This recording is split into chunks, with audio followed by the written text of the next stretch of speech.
In the previous video, we took a look at how we're going to do some really basic stuff with MATLAB, how we're going to save files, how we're going to look at different variables and what their instantiation is at a specific time.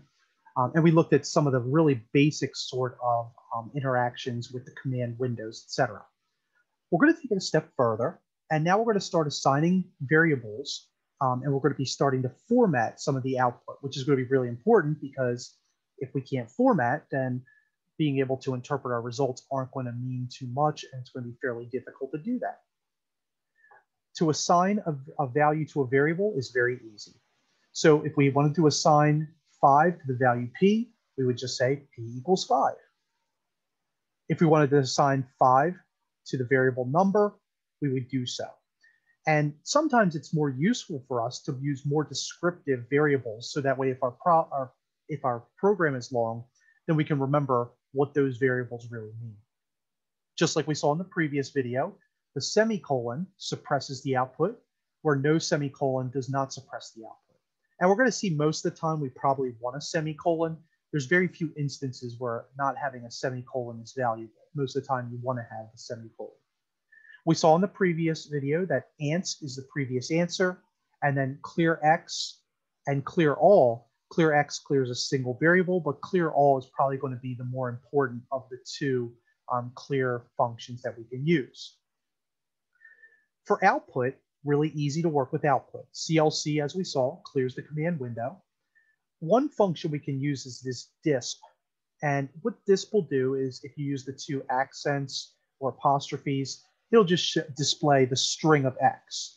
Unfortunately, that doesn't always do a good job in formatting. So probably the more important of these two functions between disp and fprintf is fprintf, because fprintf can print not only just variables, but it can also print the values stored in the variables.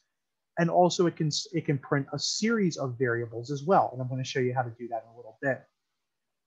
Inside the fprintf, if you want to go to a new line, you just enter \n. And then inside fprintf, if you want to reference an integer value, you use %d. If you want to reference a floating point value, which I believe defaults to 6 decimal places, it might be 5. We'll check it out. We use %f. If we want to specify the number of decimal places, we use % and then point number of decimal places. And then %s is if we're referencing a string, or if we just want to print out the string itself. %c is going to be a character.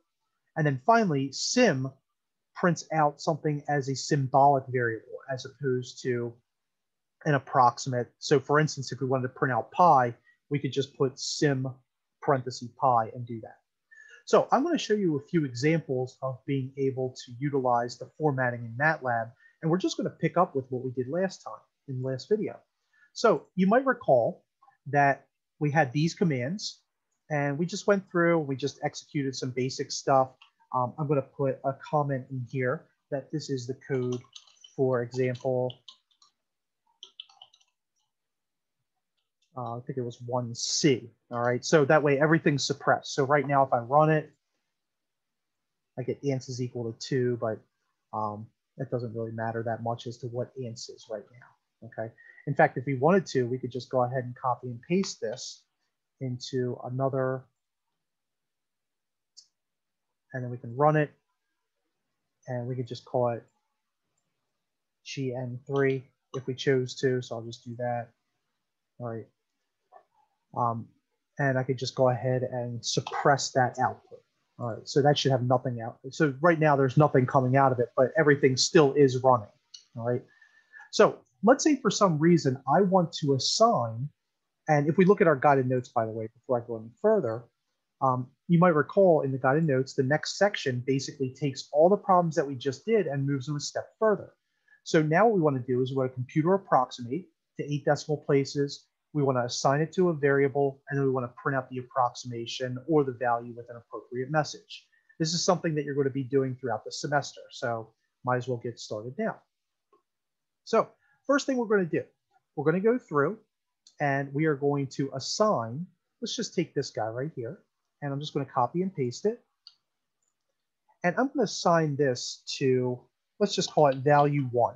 So value 1 is equal to that. And I'm going to go ahead and execute it. And remember before it was 69, but it was stored in the variable ants. All right, so right now we have value 1 is equal to 69. All right, and I can suppress that, and that's fine.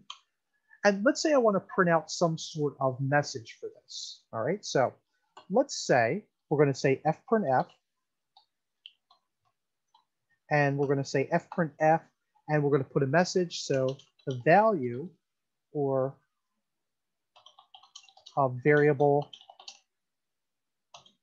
value 1 is, and I'm going to put %d, right? And I'm going to close that out, and I'm going to type comma value 1. All right, now,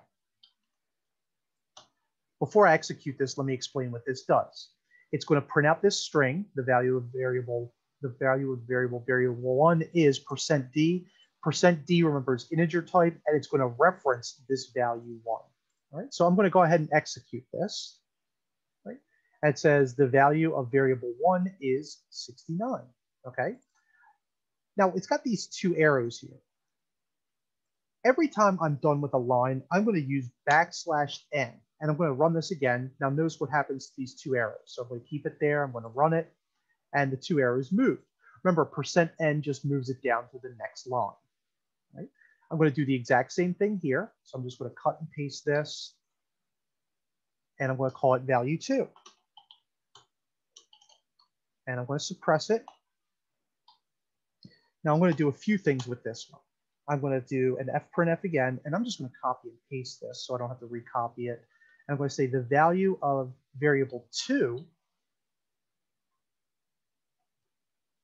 is, and I'm just going to change that to value 2, so I reference it.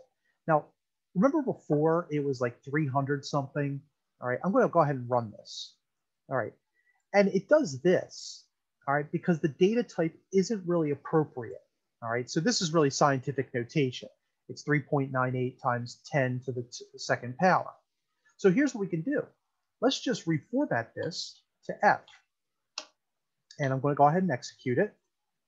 And that's a lot better. All right, and it prints it out to 6 decimal places. But if you recall, the instructions were to print it out to 8. So here's what I'm going to do. I'm just going to put a 0.8 in there, and I'm going to run it. And there we go. Now we get 8 decimal places. So pretty cool. Really easy, nice and easy to format. The /n makes it go to the next line. I'm going to do it one more time. And remember, this one was 2, I believe. So I'm just going to copy this code, and I'm going to surprisingly add that to value 3. So I'm going to say value 3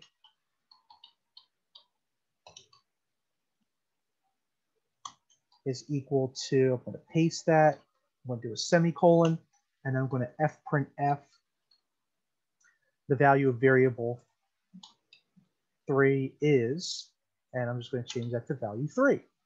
Right. And if I execute that, we get 2, right? Now remember, this was an integer value, so we might be best served to make this a %d. All right, and I'm going to run it. What if I made it into a character, %c? All right, well, it just gives this sort of thing because it's not a character type. But if I use %s, it still does the same thing because it's not a string. All right, so we have to be careful when we're doing this because we want to make sure we tell it the right data type. Otherwise, it's not going to work for us too well. All right, now one last command. Let's go ahead and print out all of these. So let's see it, do an fprintf. And we're going to say the value of value 1, value 2, and value 3 are, and I'm going to do a %d, %f, and we can do %.8f, and %d. All right, now I'm going to do a \n to go to the next line, close that out, and I'm going to say comma, and I'm going to say value 1. So right now, this first %d is referencing value 1. I'm going to type a comma, value 2, comma, value 3. All right. And let's go ahead and execute this. And it says the value of value 1, value 2, and value 3 are 69, this value. And we probably want to go through and we could just put a comma in there so that way it really delineates it. So this is going to read it as text, not as a comma or anything like that. So I can run it again and notice right here, there's the commas. If I really wanted to, I could type in value 1 equal, if I could spell it right, and then value 2 equal, and value 3 equal. I'll execute that one more time, and that should be the last thing we do. And check this out. Right here, it tells us what all the values of the variables are. And right here is all string. You can type whatever you want in here, all right? The only thing that really matters is right here, the data types that you're accessing. All right, so we're going to take a look at a couple more examples of input and output in the next video. But for right now, just make sure you understand how to format and how to approximate and how to assign values in MATLAB.